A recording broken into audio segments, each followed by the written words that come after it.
تہس نہس کر دیا تھا۔ یہ اس بات کی واضح ترین نشانی تھی کہ یہ بالکل بے بس ہیں، لیکن اس واضح نشانی کے باوجود وہ اپنے کفر ہی پر ڈٹے رہے اور لگے ابراہیم علیہ السلام کو دھمکیاں دینے۔ قالوا ابنوا له بنيانا فألقوه في الجحيم، کہنے لگے اس کے لیے ایک آتش کدہ بناؤ اور اسے اس دہکتی آگ میں ڈال دو۔ پھر ان لوگوں نے ایک چٹیل میدان کا انتخاب کیا جہاں مٹی نام کی کوئی چیز نہیں تھی۔ اس میدان کو پتھروں کی باڑ کے ساتھ گھیر دیا گیا۔ پھر سب لوگوں کو حکم دیا گیا کہ وہ لکڑیاں جمع کر کے اس گھیری ہوئی جگہ میں رکھیں۔ چنانچہ سب لوگ لکڑیاں جمع کر کے وہاں لانے لگے، یہاں تک کہ عورتوں اور بچوں نے بھی اس کام میں بڑھ چڑھ کر حصہ لیا۔ میدان میں اتنی لکڑیاں جمع ہو گئیں کہ زمین نظر نہیں آتی تھی۔ یہ لکڑیاں زمین پر ایک اونچی دیوار محسوس ہوتی تھیں۔ پھر ان لکڑیوں کو آگ لگائی گئی۔ جب آگ کے شعلے آسمان سے باتیں کرنے لگے تو انہوں نے ابراہیم علیہ السلام کو آگ میں ڈالنے کے لیے ایک جھولا تیار کیا۔ اس میں سیدنا ابراہیم علیہ السلام کو رکھا گیا۔ اس وقت آپ نے یہ دعا پڑھی، حسبنا اللہ ونعم الوکیل، ہمیں اللہ کافی ہے اور وہی بہترین کارساز ہے۔ یہ کلمہ ہر محتاج اور مصیبت زدہ کو پڑھنا چاہیے۔ بخاری میں ہے، رسول اللہ صلی اللہ علیہ وسلم نے فرمایا، حسبنا اللہ و نعم الوکیل ابراہیم علیہ السلام نے اس وقت فرمایا تھا جب انہیں آگ میں پھینکا جانے لگا تھا۔ مطلب یہ کہ ہم اللہ ہی پر بھروسہ کرتے ہیں، اس کے سوا ہمارا کسی پر بھروسہ نہیں۔ بعض روایات میں یہ بھی ہے کہ جب ابراہیم علیہ السلام کو آگ میں ڈالا جانے لگا تو جبریل علیہ السلام آئے اور کہا، اے ابراہیم، کوئی حاجت ہے تو میں حاضر ہوں۔ ابراہیم علیہ السلام نے فرمایا، اگر تم اپنی مرضی سے آئے ہو تو مجھے تمہاری کوئی ضرورت نہیں۔ ایک دوسری روایت میں ہے کہ بارش کے فرشتے نے حاضر ہو کر کہا تھا، اے ابراہیم، مجھے حکم دیجئے میں بارش برسا کر اس آگ کو بجھا دوں۔ لیکن ایسی تمام روایات ضعیف ہیں۔ یوں بھی اللہ کا حکم ان سے پہلے کام کرنے والا تھا۔ اللہ تعالیٰ سورہ انبیاء آیت 69 اور 70 میں فرماتے ہیں، قلنا یا نار کونی بردا وسلاما علی ابراہیم وَأَرَادُوا بِهِ كَيْدًا فَجَعَلْنَاهُمُ الْأَخْسَرِينَ۔ ہم نے کہا، اے آگ ابراہیم پر ٹھنڈی ہو جا اور سلامتی والی ہو جا۔ گو انہوں نے ابراہیم کا برا چاہا لیکن ہم نے انہیں ہی نقصان پانے والا کر دیا۔ چنانچہ جب ابراہیم علیہ السلام کو آگ میں ڈالا گیا تو وہ ٹھنڈی ہو گئی۔ ابن عباس رضی اللہ عنہما فرماتے ہیں، اگر اللہ تعالیٰ آگ سے یہ نہ فرماتے کہ سلامتی والی ٹھنڈی ہو جا تو وہ اس قدر سرد ہو جاتی کہ اس کی ٹھنڈک سے تکلیف محسوس ہوتی۔ گویا آگ بھی اللہ کے حکم کے بغیر نہیں جلا سکتی، چھری اللہ کے حکم کے بغیر نہیں کاٹ سکتی، اس لیے کہ یہ بھی اللہ کی مخلوق ہیں اور ان کی قدرت بھی اللہ کے پاس ہے۔ وہ چاہے تو ان کو قدرت عطا کر دے، چاہے تو قدرت واپس لے لے۔ آگ کو ٹھنڈا ہونے کا حکم ہوا، وہ ٹھنڈی ہو گئی۔ اس نے نہ ابراہیم علیہ السلام کے کپڑے جلائے، نہ جسم کے کسی حصے کو کوئی نقصان پہنچایا، صرف وہ رسیاں جلائیں جن سے آپ کو باندھا گیا تھا۔ سبحان اللہ۔ لوگ آگ کے گرد اس انتظار میں کھڑے تھے کہ جو ہی انہیں آگ میں پھینکا جائے گا وہ جل کر راکھ ہو جائیں گے، لیکن وہ یہ دیکھ کر حیران رہ گئے کہ ابراہیم علیہ السلام بڑے ناز سے آگ کے درمیان بیٹھے ہیں۔ بعض روایات میں ہے کہ ابراہیم علیہ السلام فرمایا کرتے تھے، مجھے ان دنوں جو راحت اور سکون حاصل تھا ویسا آگ سے نکلنے کے بعد نہیں ہوا۔ لوگ اس معجزے کو دیکھ کر حیرت زدہ تھے۔ پھر ابراہیم علیہ السلام آگ سے نکلے۔ اتنا بڑا معجزہ دیکھنے کے باوجود لوط علیہ السلام کے سوا کوئی شخص پورے بابل شہر سے ان پر ایمان نہ لایا۔ اللہ تعالیٰ فرماتے ہیں، فآمن له لوط، پس ابراہیم پر لوط ایمان لائے۔ مطلب یہ کہ پوری بستی سے لوط علیہ السلام تھے جو آپ پر ایمان لائے تھے، باقی تمام لوگ کفر ہی پر ڈٹے رہے۔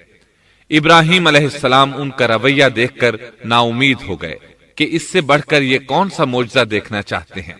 ان کے بتوں کو توڑ دیا گیا، اپنی آنکھوں سے اللہ کی نشانی ان لوگوں نے دیکھی، پھر بھی یہ ایمان نہیں لائے، چنانچہ آپ نے وہاں سے ہجرت کا ارادہ فرما لیا۔ اس وقت بابل پر نمرود نامی بادشاہ کی حکومت تھی۔ کہا جاتا ہے کہ زمین کے بیشتر حصے پر اسی کی حکمرانی تھی۔ جب اس کے پاس یہ خبریں پہنچیں کہ ابراہیم علیہ السلام کو آگ میں ڈالا گیا لیکن آگ نے انہیں نہیں جلایا، تو اس نے ابراہیم علیہ السلام کو اپنے دربار میں پیش کرنے کا حکم دیا۔ ابراہیم علیہ السلام کو وہاں لایا گیا۔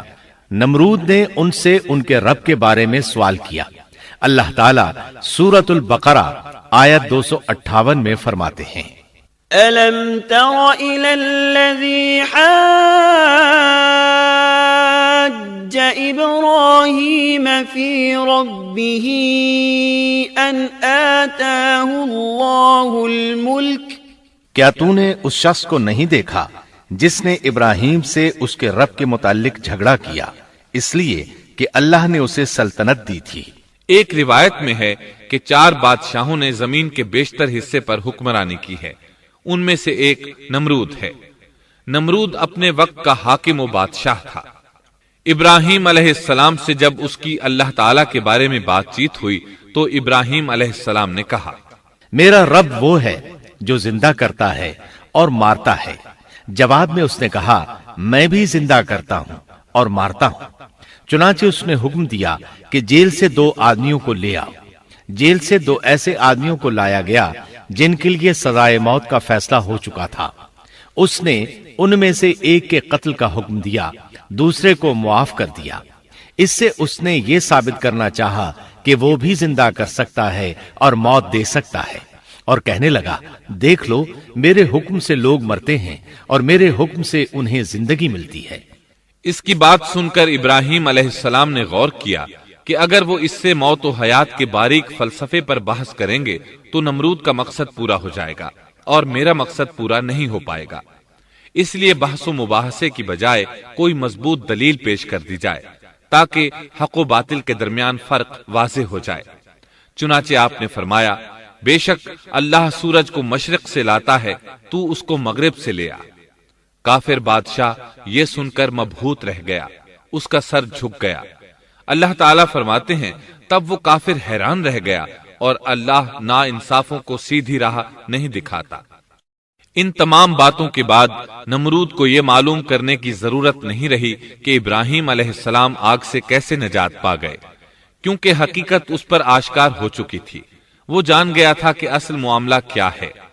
چنانچہ اس نے ابراہیم علیہ السلام سے کہا، آپ اس ملک سے نکل جائیے، ہم آپ کو یہاں نہیں رہنے دیں گے۔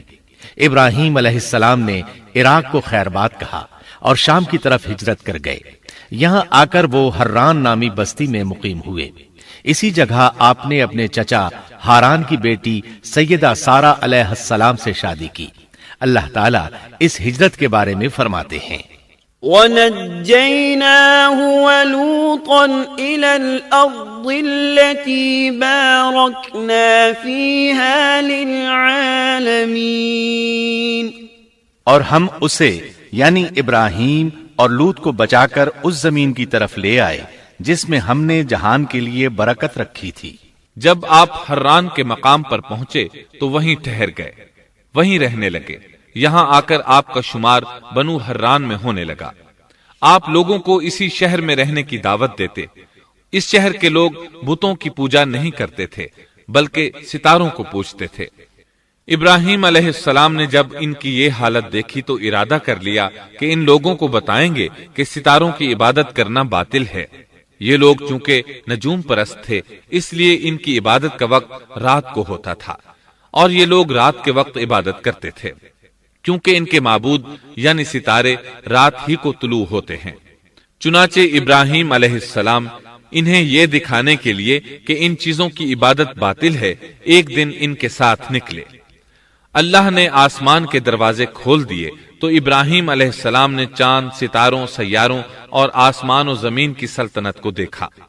اللہ تعالیٰ نے ابراہیم علیہ السلام سے تمام پردے ختم کر دیے جو عام طور پر لوگوں کی آنکھوں پر ہوتے ہیں، اور انہوں نے وہ کچھ دیکھا جسے آج کی رصد گاہیں بھی نہیں دیکھ سکتی۔ اللہ تعالی سورۃ الانعام آیت 75 میں فرماتے ہیں، وَكَذَلِكَ نُرِي إِبْرَاهِيمَ مَلَكُوتَ السَّمَاوَاتِ وَالْأَرْضِ وَلِيَكُونَ مِنَ الْمُوقِنِينَ۔ اور اسی طرح ہم نے ابراہیم کو آسمان اور زمین کی سلطنت کا مشاہدہ کرا دیا تاکہ وہ یقین کرنے والوں میں سے ہو جائے۔ بعض مفسرین نے لکھا ہے کہ یہ سب کچھ اللہ تعالیٰ نے ابراہیم علیہ السلام کو اس لیے دکھایا تھا کہ وہ ستاروں کی پرستش کرتے تھے، پھر اللہ تعالیٰ نے اپنی عبادت کی طرف ان کی رہنمائی فرمائی۔ جن مفسرین نے یہ بات لکھی وہ غلطی پر ہیں، کیونکہ ایک جلیل القدر رسول کے متعلق ایسا گمان کرنا کبیرہ گناہ ہے۔ آسمان اور زمین کی سلطنت اور دیگر معجزات دکھانے کے بعد اللہ تعالیٰ فرماتے ہیں، آسمان اور زمین کی پیدائش یقیناً انسان کی پیدائش سے بہت بڑا کام ہے۔ اللہ تعالیٰ ایک دوسرے مقام پر فرماتے ہیں، آسمان اور زمین میں بہت سی نشانیاں ہیں جن سے یہ منہ موڑ کر گزر جاتے ہیں۔ ابراہیم علیہ السلام حران شہر کے ستارہ پرستوں کو لے کر ایک رات نکلے۔ اچانک ایک ستارہ طلوع ہوا، اس کی چمک دمک بہت تھی، شکل صورت کے لحاظ سے بھی بہت خوبصورت تھا۔ اس وقت ابراہیم علیہ السلام نے بطور مذاق کہا، یہ میرا رب ہے۔ لیکن جب وہ ستارہ کچھ دیر بعد چھپ گیا تو کہنے لگے، یہ تو غروب ہو گیا، یہ رب کیسے ہو سکتا ہے؟ جو چھپ جائے وہ رب نہیں ہو سکتا، پس میں تو غروب ہونے والوں کو پسند نہیں کرتا۔ اگلے روز وہ پھر ان لوگوں کو ساتھ لے کر نکلے تو چاند کو دیکھا۔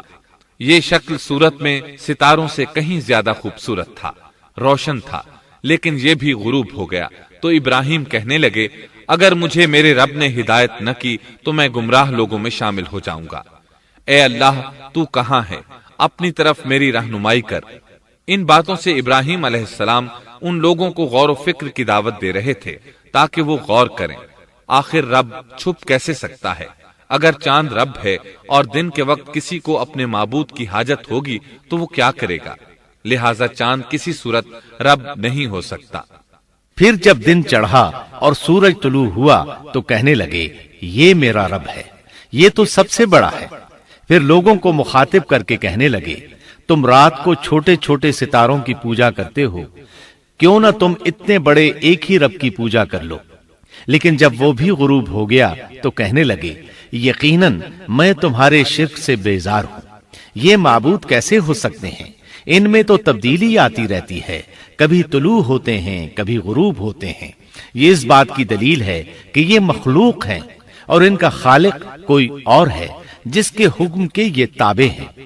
جب یہ خود مخلوق ہیں اور کسی اور کے تابع ہیں تو کسی کو نفع نقصان پہنچانے پر کس طرح قادر ہو سکتے ہیں؟